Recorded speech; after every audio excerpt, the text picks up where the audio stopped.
So hello guys, আসসালামু আলাইকুম। আমি তুহিন আহমেদ আপনাদের সাথে আছি। তো গাইস, যেহেতু কুরবানি ঈদ চলে আসছে, তো আমরা যেহেতু কুরবানির জন্য পশু কেনা দরকার, তাই আমরা চলে আসছি হাটে।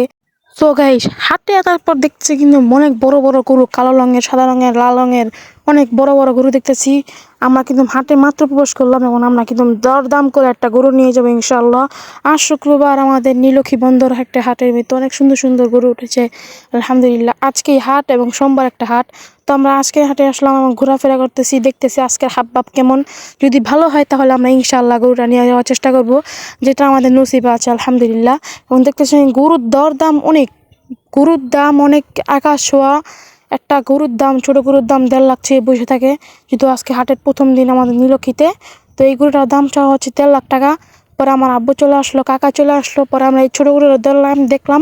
এই ছোটো গরুর দাম চাইছে 1.5 লক্ষ টাকা, এটার দামও 1.5 লক্ষ টাকা।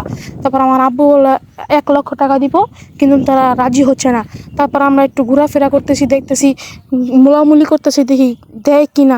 তারা দামে ছাড়তেছে না, তারা বলতেছে না আমরা দিব না, এত কম দামে গরু দিব না। তারপরে এই গরুটা দেখলাম, এই গরুটা চালো 1,20,000 টাকা মাঝখানেরটা, কিন্তু আমাদের বাজারের সাথে মিলছে না।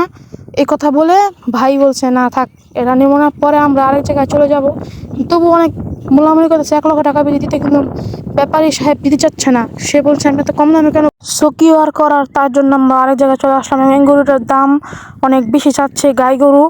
এই গরুটার দাম চাচ্ছে 1,60,000 টাকা। তারপর আমরা দাম করানোর চেষ্টা করলাম, কিন্তু পারলাম না। তারপর আমরা অন্য জায়গায় চলে আসলাম, এবং এই গরুটার দাম অনেক সেম চাচ্ছে 1,60,000 টাকা, কিন্তু যায় কিনা তোমরা কমেন্ট করো।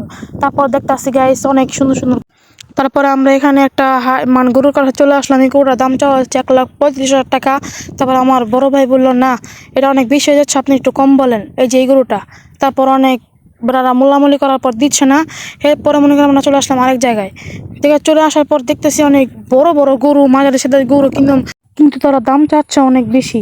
এই জন্যই ভাই বলতেছে না। পরে আমার আব্বু আসলো, আব্বু আসে বলতেছে ভাই গরুটার দাম কত? সে বললে এগুলো তবে 40,000 টাকা।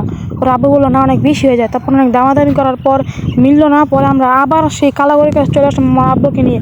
আব্বু বললো ভাই দাম কত? লোকটি বললো দাম ভাই একই, কমাবো না। সে বললো ভাই 10,000 টাকা কমা কেন? সে বললো না, একটাও কমাবো না।